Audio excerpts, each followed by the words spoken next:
everyone, Teresa here with Restore Health and Wellness, and today I'm going to show you how to put together a great, delicious, and nutritious black bean and brown rice salad. So for starters, I already have everything out on the table that we're going to go ahead and add into the salad, and I did cook the one thing that does need to be cooked, and that is the brown rice. So I started off with 1 cup of uncooked brown rice, and that ended up yielding me 3 cups of cooked brown rice. So super easy, the only thing we're gonna have to cook today, so that's great. Next up, I'm gonna go ahead and add my black beans. These black beans actually came out of a box. Now you can, of course, always do dried black beans or black beans out of a can. I really love the black beans that are in the box because there's no salt added to them. And they're also just super easy to use because they're already done. So I did rinse these black beans before I got them ready to put in the salad. All right, so next up, I'm gonna add my favorite thing, and that is my greens. I'm gonna add kale today. Kale is super nutritious, and I kind of think it's one of the more popular foods these days. You can also add collard greens to this salad, and they taste just as great. What I did, as you can see, I ended up taking the kale leaves and rolling them up and cutting them crosswise, and then I cut them once again, and it gives you these great little bite-sized leaves. So that's what I did for this salad. And right here is a ½ cup of kale. So we're gonna go ahead and add that in. Of course, I'd love to put more, but in order to fit everything in this yummy salad, we're only gonna do about ½ cup of each.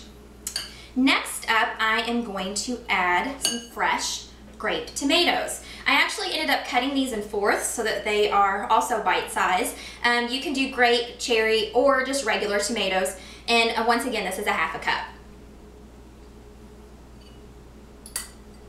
Kind of mix that in there. Next up, I diced some green peppers. Now this is only 1/3 cup. Everything else you'll see, the beans of course were a cup, everything else was ½ cup. And then this is 1/3 cup. Reason is these can have a pretty strong flavor. I love them. You can do the green and the red together, or the red, whatever you prefer, but today I'm gonna just use the green.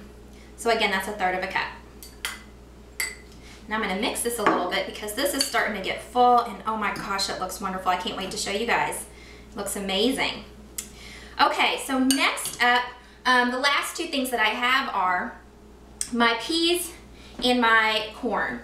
I used these actually frozen and just took them and ran them underwater for just a few minutes, and they ended up thawing and they turned out great. So both of these are ½ cup as well. And all the colors that are going in here are just amazing. I'm super excited. We're almost to the end. Okay, so I'm gonna go ahead and mix this for a minute, and while I'm mixing, I'm gonna talk to you. One last thing I would suggest is to add salt and pepper, and go ahead and salt and pepper to your taste. There is no added oil in this. This is an oil-free, no added fats recipe. And there's a couple of really great things. I'm gonna go ahead and show this to you. So once you get it nice and mixed up, as you can see, there's beautiful colors, so many different wonderful vegetables. You've got your whole grains in your brown rice. You've got your legumes. So wonderful. Okay, so what can you do with this? Well, you can use it as a side. One quick easy thing that I do on the weekdays, because I do work, I love to just eat a super easy black bean burger that I already pre-made over the weekend. I go ahead, I throw that on the grill, put together a kale salad, and this on the side. You can add this to the salad or just have this as a side. This would be great. Another thing that I would recommend doing is on the go for lunch. As you can see, this is super filling.